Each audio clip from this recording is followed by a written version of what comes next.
yakni apa yang kita lakukan, ya, amanah yang kita emban, ya, ada adab-adab, aturan-aturan itu semua bisa kita jalankan mutlak memerlukan pengorbanan sebetulnya. Sehingga hadir halakoh pun itu juga merupakan pengorbanan. Ini bisa kita jadikan juga sebagai hujjah, bahwa hujjah kepada Allah Ta'ala. Kita sudah berupaya, melakukan upaya untuk menyampaikan apa yang Rasulullah sampaikan dari hukum-hukum syariat ini. Dan ada satu ungkapan yang mungkin patut kita pahami, kita camkan di dalam benak kita, dari Qadhi Abu Yusuf, wafat tahun 182 Hijriah. Kata beliau, al-ilmu syai'un la yu'tika ba'dahu hatta tu'tiyahu kullaka. Ilmu itu adalah sesuatu yang dia tidak akan memberikan sebagiannya hingga engkau memberikan diri engkau seluruhnya. Setengah-setengah kita tidak dapat apa-apa. Jadi kalau hadir halakoh atau apa, fullkanlah perhatian kita itu. Dedikasikan apa yang kita sanggup untuk dalam rangka khidmat terhadap ilmu. Jadi kalau kita masih mikir kesana kemari dalam halakoh, pikiran kemana-mana, ya biasa, tidak paham. Sebagian saja tidak paham. Wa anta idza a'taitahu kullaka min i'ta'ihil ba'di ala ghararin. Dan engkau, jika engkau memberikan seluruh diri engkau, maka sebagiannya itu akan datang untuk mengisi engkau lagi. Ilmu itu gitu. Kalau kita berikan semua, ya sebagian ilmu datang, sebagian yang lain itu datang juga. Makanya ada riwayat, ya, kalau ilmu itu diamalkan, Allah berikan apa yang tidak dia ketahui. Kita mempelajari sesuatu, kita kalau serius kita akan lebih banyak, akan mendapatkan lebih banyak dari apa yang kita pelajari. Insya Allah begitu. Kita belajar sesuatu, buka kitab. Yang tidak ingin kita pelajari kadang terbaca. Yang terbaca itu kadang lebih berguna bagi kita. Sehingga tidak ada tempat sebetulnya kalau kita bukan hanya sekedar ingin nuntut ilmu, tapi katanya ingin berjuang, kemudian setengah-setengah di dalam perhalakohan itu. Jadi ini dimunculkan betul-betul di benak kita. Nah, para ulama dulu itu dapat ilmu itu kadang tidak semudah kita sekarang. Online dapat banyak itu ya. Tapi mereka kadang untuk satu hadis mereka menempuh jarak yang besar. Ini saya sampaikan ya, satu riwayat dari Dawud bin Jamil dari Katsir bin Qais. Katsir bin Qais ini mengatakan, kuntu jalisan inda Abi Darda fi masjid Dimashq. Aku sedang duduk bersama Abu Darda di masjid Dimashq, masjid di Damaskus. Fa'atahu rajulun, maka datang seorang lelaki. Faqala, dan berkata, ya Abu Darda, wahai Abu Darda, ataituka minal Madinah, aku datang kepada engkau, aku ini dari Madinah, yakni Madinati Rasulillahi sallallahu alaihi wasallam, dari kota Nabi ke Damaskus. Ya, saya coba cek jaraknya lewat Google Map. Kita tidak ngukur sekarang, ngukur ini juga mudah, tinggal kita ketik aja jarak Madinah ke Damaskus, nah, ketemu, tidak perlu kita ukur. Jaraknya 1401,5 km. Kalau naik mobil itu 14 jam 40 menit. Nah, canggihnya teknologi sekarang.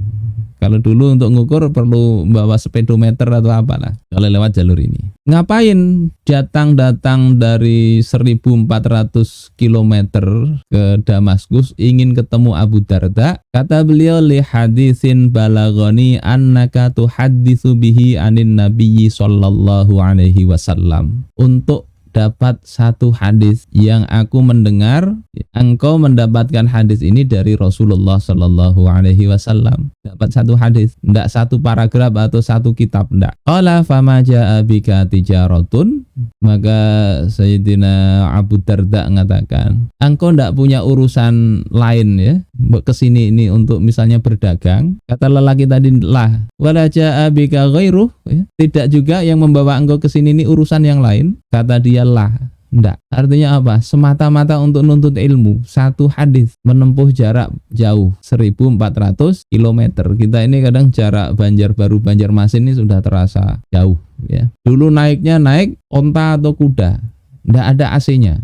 Sekarang ini sudah kadang naik kendaraan ada AC-nya. Maka baru kemudian diberitahu oleh Abu Darda, ini hadis yang cukup panjang di Sahih Bukhari, di Sunan Ibnu Majah ini yang lebih lengkap ya. Yakni man salaka tariqan yaltamisu fihi ilman sahalallahu lahu tariqan ilal jannah. Barang siapa yang menempuh jalan untuk mencari ilmu, maka Allah akan mudahkan baginya jalan ke surga. Wa innal malaikata la tad'u ajnihataha. Dan sungguhnya malaikat itu ya meletakkan, menaungkan sayap-sayapnya. Ini majas ya, menunjukkan malaikat itu tawadhu, ta'zim ya, cinta kepada orang yang nuntut ilmu. Ridwan li talibil ilm. Malaikat itu senang dengan penuntut ilmu dan seterusnya ini ya. Saya tidak ingin membahas hadisnya ini secara khusus, ingin sekedar untuk dapat satu hadis ini perjalanan jauh dilakukan sahabat. Bukan untuk menegakkan sistem khilafah yang rusak, enggak, karena khilafah sudah ada waktu itu. Sementara kita ini tujuannya yang kita emban, amanah yang kita tanggung sekarang ini jauh lebih besar. Yakni peradaban Islam itu yang hukum-hukum syariatnya ditelantarkan, tugas kita ini lebih besar, tanggung jawabnya ini lebih besar lagi, sehingga mestinya pengorbanan juga lebih besar kita berikan. Ada seorang namanya Abul Fityan Umar bin Abdul Karim bin Sa'dawaih. Beliau itu oleh Imam Az-Zahabi disebut dengan Syekh Al-Imam Al-Hafidh Al-Muqsirul Jawwal, Syekh Imam Al-Hafidh Muqsirul Jawwal, ini gelar yang luar biasa, sangat banyak berjalan. Jadi apa yang dilakukan? Dia perjalanan untuk nuntut ilmu itu mulai dari Khurasan, sekitar Irak ya, Iran ya sekarang. Kemudian Haramain, kemudian Irak, kemudian Mesir, kemudian Syam, kemudian Syawahil. Ini kata beliau di dalam kitab Syiaru A'lamin Nubala. Lahir tahun 28 wa 428 Hijriah. Masih belum ada naik pesawat. Jadi perjalanannya paling banter ya kereta kuda atau apalah. Dari jarak jauh ini, kota-kota dikelilingi. Kemudian bukan perjalanan yang nyaman. Ya, kata Khuzaimah bin Ali Al-Marwazi, saqatat asabi'u Umar ar-Rawasi firrihlati minal bar. Sampai jarinya bisa lepas, jarinya dari Syekh Al-Muqsirul Jawwal yang banyak berjalan ini. Kenapa? Ya, di dalam perjalanan itu karena saking dinginnya, saking dingin bisa sampai lepas jari itu dan tetap berjalan. Jadi itu bukan alasan kita berangkat pengajian atau apa enggak pernah sampai kedinginan seperti ini. Kalau dingin ya, ke Turki dulu itu sampai berapa derajat itu masih nyaman karena kita naik mobil. Naik mobil itu di dalam mobil masih anget. Sampainya ke hotel, di hotel ada penghangat ruangan. Dan di luar kita pakai jaket, pakai tutup itu, pakai syal kita ubet-ubetkan, ya, itu masih nyaman kita itu. Ini sampai lepas jari. Imam Az-Zamakhsyari ya, itu sampai menuntut ilmu kehilangan kaki beliau itu. Ini pengorbanan yang luar biasa. Kita tidak dituntut sampai seperti ini. Kita kadang kehilangan kota, ya, kehilangan apalah, tidak banyak. Tapi tujuan kita, cita-cita kita, beban amanah kita lebih tinggi dari mereka ini. Mereka sistem sudah bagus, masyarakat sudah bagus. Ada yang sakit, ya, sakit. Ada Imam Asy'arani. Itu beliau muridnya Syekh Zakaria Al-Ansari, penulis kitab kalau tidak salah Fathul Wahhab ya. Pernah sakit pusing, banyakan menghafal, banyak mutolaah, pusing beliau. Oleh gurunya ketika cerita ke gurunya ya, pusing kita. Maka dikatakan oleh Syekh Zakaria Al-Ansari, bicaralah ilmu, bacalah ilmu, niatkan untuk berobat.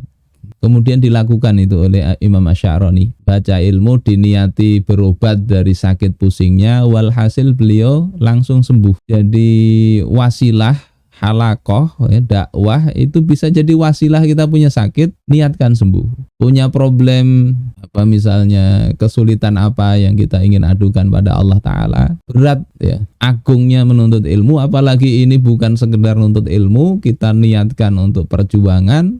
itu sebagai wasilah yang bagus ya, yang Allah insya Allah akan Allah kabulkan apa yang kita minta. Tentunya ini pengorbanan tadi di awal ingin dapat keridhaan Allah Subhanahu wa taala. Karena kalau itu hilang, ingin dapat ridha Allah, itu kita hilangkan, terlalu murah ya. Halakoh ini terlalu murah kalau dihitung dengan dapat kenikmatan duniawi, terlalu murah. Saudara-saudaraku sekalian yang dimuliakan Allah Subhanahu wa taala, tinggal kita ini siap mengorbankan apa, terus mau kita niatkan untuk apa ya. Niat yang mesti yang kita tahu di bagian awal tadi, itu kita punya binaan, niatkan jadi kader dakwah, niatkan ini untuk agar umat itu bangkit, sehingga insya Allah dengan begitu mempercepat pemahaman kita terhadap ilmu-ilmu yang kita sampaikan. Kita kadang agak merasa gimana ya, orang-orang yang nggak mengemban dakwah sebagaimana yang kita emban ini kadang rajin sekali menuntut ilmu itu. Ada bapak-bapak sudah tua, saya ngisi di masjid satu di Banjarbaru sini, ada beliau. Ngisi di musola di Darul Arkom di Martapura, ada ketemu beliau. Ngisi di sana Landasan Ulin, beliau ada juga. Artinya ini semangat orang ini, semangat, sudah tua kata dia. Menghafal Quran, beliau menghafal Quran. Saya sudah pensiun Ustaz katanya, mengisi waktu untuk nunggu kematian. Nah, kita ini punya amanah lebih besar, mestinya kita bisa lebih semangat, lebih banyak yang kita lakukan untuk aktivitas dakwah ini.